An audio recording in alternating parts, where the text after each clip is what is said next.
Terima kasih pemirsa, Anda masih bersama kami di Presisi Utama. Apel pergeseran pasukan BKO PAM TPS Pemilu 2024 melepas personel gabungan dari Polda Metro Jaya dan Kodam Jaya ke sejumlah TPS di wilayah hukum Polda Metro Jaya. Kapolda Metro Jaya bersama Pangdam Jaya memeriksa langsung seluruh personel TNI dan Polri yang akan bertugas beserta seluruh kelengkapannya.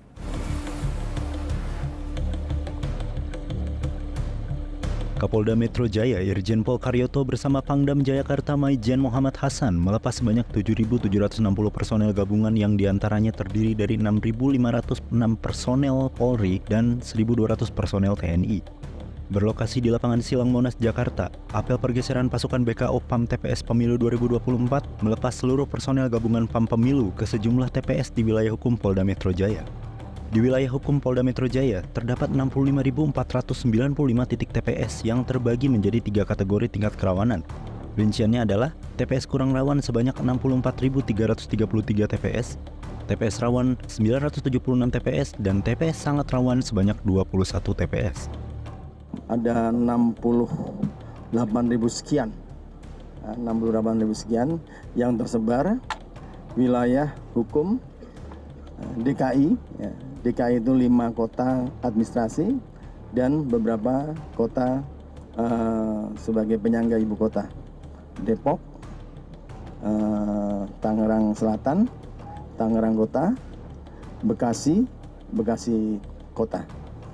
Dan logistik pemilu hari ini sudah diharapkan sudah nyampe di tingkat kelurahan, dan mungkin begitu anggota kami nyampe akan dibawa ke TPS. Dan rekan-rekan bisa melihat kehadiran TNI untuk memberikan perbantuan yang sifatnya dalam keadaan aman adalah masih bersifat ikut mengawasi jalannya proses pemilu. Ya. Pasukan-pasukan, semua pasukan disebar di 13 kota, Brimobnya, Sabaranya, dan juga TNI. Kita sama-sama melekat dalam satu wilayah penugasan. Kapolda Metro Jaya Irjen Pol Karyoto menyampaikan personel gabungan akan disebar diantaranya ke 5 kota administratif di Provinsi DKI Jakarta dan 5 wilayah penyangga ibu kota. Kapolda menambahkan dalam melakukan tugas penjagaan TPS, personel Polri dan TNI akan selalu berdampingan. Dari Jakarta, Willy Amanda, Polri TV. Pemirsa, Polda Bali menggelar apel kesiapan pergeseran pasukan personel yang bertugas dalam pengamanan tahapan pemungutan suara 2024 di lapangan Ibtu Sotarjo, Mako, Sat Brimobda Bali, Senin lalu. Polda Bali juga mengerahkan sebanyak 545 personel pasukan gabungan Sat Brimob dan Dit Samapta untuk mengamankan proses demokrasi 5 tahunan ini.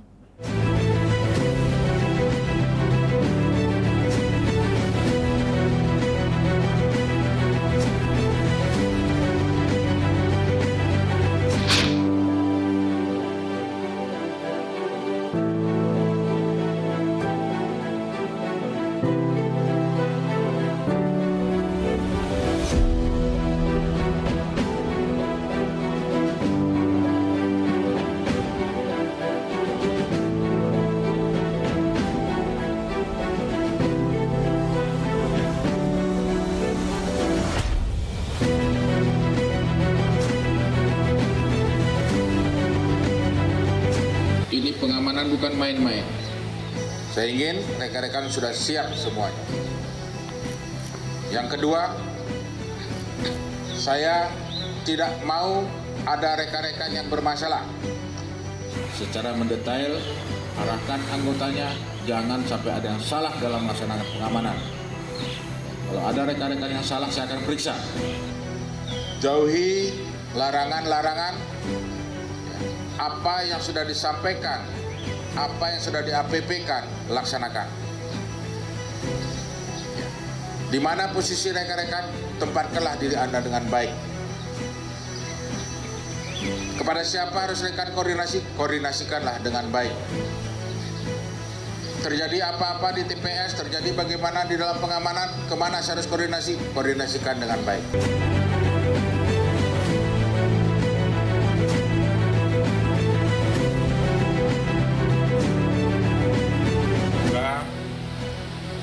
pelaksanaan pemilu 2024 ini aman dan kondusif. Sehingga rekan-rekan juga tidak repot, kami juga tidak repot. Kalau situasinya berubah, kita siap-siap sibuk. Baik, itu aja penekanan saya pada pagi hari ini. Terima kasih atas kesiapannya. Nanti kita melaksanakan tugas. Jangan lupa rekan-rekan selanjutnya.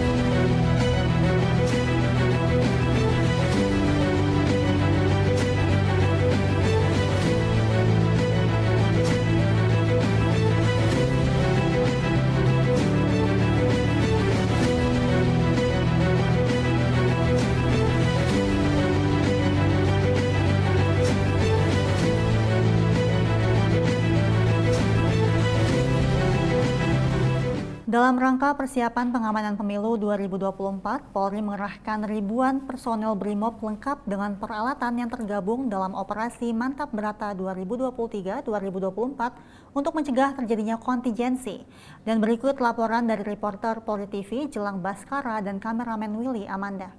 Kepolisian Negara Republik Indonesia saat ini telah melaksanakan apel gelar pasukan dalam rangka pengamanan pemilu dan juga Harkan Tipmas tahun 2024. Apel ini juga turut diikuti oleh sebanyak 3.418 personel, yang mana seluruh personel ini merupakan hasil gabungan dari personel-personel Satgas yang memang sudah tergabung dalam operasi Mantap Berata 2023-2024. Dan dalam menunjang tugasnya, kesiapan para personel merupakan fungsi utama untuk melaksanakan kesuksesan daripada operasi tersebut.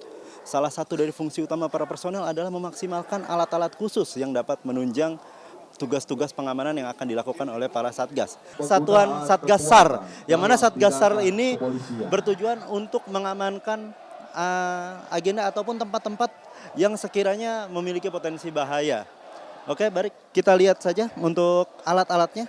Izin, Komandan, saya izin bertanya terkait alat-alat yang akan digunakan Satgas SAR dalam melakukan pengamanan Operasi Mantap Berata 2023-2024. Untuk kami dari tim SAR OMB sudah menyiapkan alat-alat evakuasi SAR terbatas untuk permukaan air, kedalaman air, dan sistem pencarian di darat, termasuk alat-alat untuk kolaps struktur SAR. Jadi ada kejadian yang membutuhkan alat tertentu, dari BRIMOB kita sudah siap.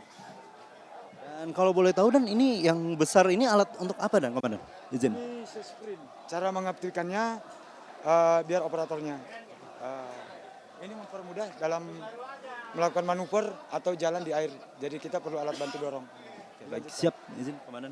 Untuk melakukan pengoperasiannya kira-kira seperti apa? Dan Jadi mohon izin untuk pengoperasian si sprint ini, di sini ada tombol on off, kita bisa putar terlebih dahulu. Di sini ada penunjuk kecepatan dari 0 sampai 100 bisa kita operasikan dengan cara diputar. Terus tuas yang di sini kita bisa tarik ke atas, kalau udah di on kan ini akan otomatis. Untuk kecepatannya bisa kita atur dari sini. Kalau untuk manual kita kembaliin ke paling bawah, kita tekan tuas yang di sebelah sini. Kalau ini dicantolkan ke badan penyelam. jadi ini gunanya untuk melakukan evakuasi kepada korban-korban yang tertimbun, maksudnya di bawah laut gitu, di bawah perairan ya, di kedalaman kayak gitu. Untuk mempercepat dari tempat kita menuju titik lokasi si korban. Kita mempercepatnya menggunakan alat yang namanya si sprint atau yang sering disebut bonek.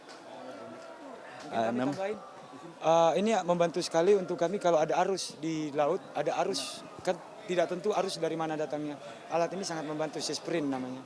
Dan mungkin ada beberapa alat lagi, Komandan, yang saya bisa lihat seperti binokular dan lain sebagainya ini. Ini untuk alat bantu kalau terjadi reruntuhan gedung. Jadi kolaps struktur search and rescue. Jadi CSSR. Jadi SAR and rescue. kalau boleh tahu ini kegunaannya seperti apa, dan Jadi alat ini itu untuk mengevakuasi korban reruntuhan. Yang pertama kita sebut ada web rescue. Web rescue itu ini termasuk toolkit multifungsi. Yang pertama bisa untuk memotong besi dan untuk membuka pintu-pintu yang susah dibuka ketika ada reruntuhan. Yang selanjutnya kita ada mempunyai juga, begitu kita bisa membuka objek yang kita lihat tapi dalam keadaan gelap, kita bisa memakai ada namanya ini nevision ataupun thermal. Thermal itu untuk melihat suhu tubuh. Kalau yang nevision untuk melihat objek di tempat kegelapan.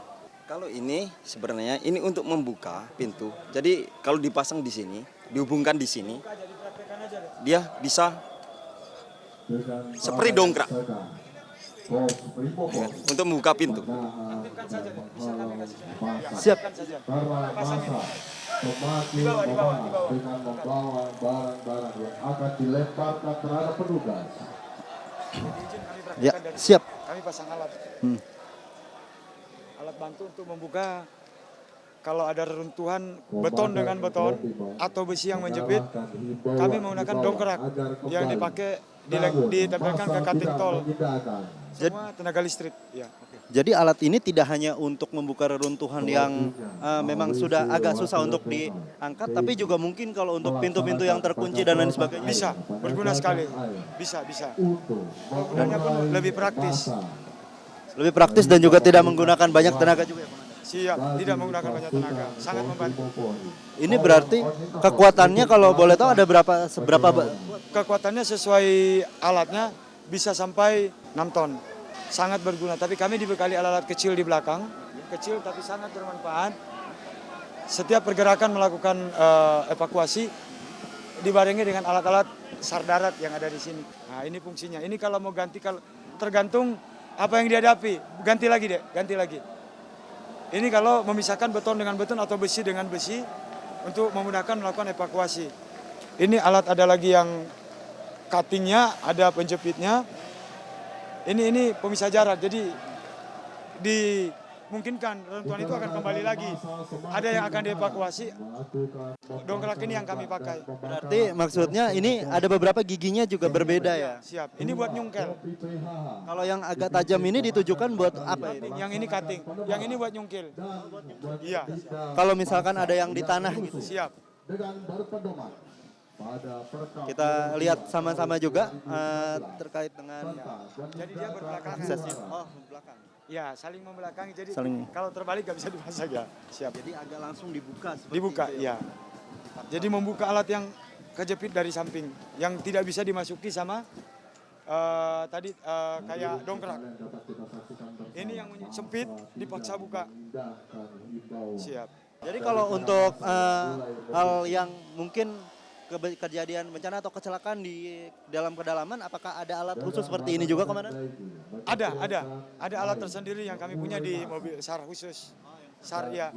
Ini semua dilengkapi dengan alat demikian, alat selam, alat kayak gini cutting, pemisah begini tol, itu kami punya juga. Iya. Berarti ini jadi dari SAR sendiri tidak hanya memiliki yang untuk di darat tapi di laut juga.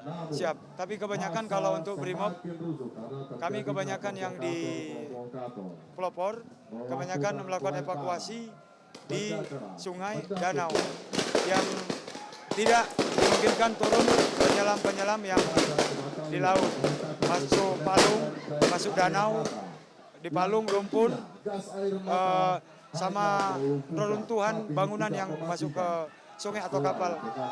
Baik, sebagai catatan juga pada tanggal 14 Februari 2024 nanti akan terlaksana pemilu atau pemilihan umum calon presiden dan calon wakil presiden yang akan memimpin negara Indonesia ini sampai dengan 5 tahun ke depan. Dari Cikeas, Jelang Baskara, Willy Amanda melaporkan untuk Polri TV. Pemirsa, kami akan segera kembali setelah jeda iklan layanan masyarakat berikut ini.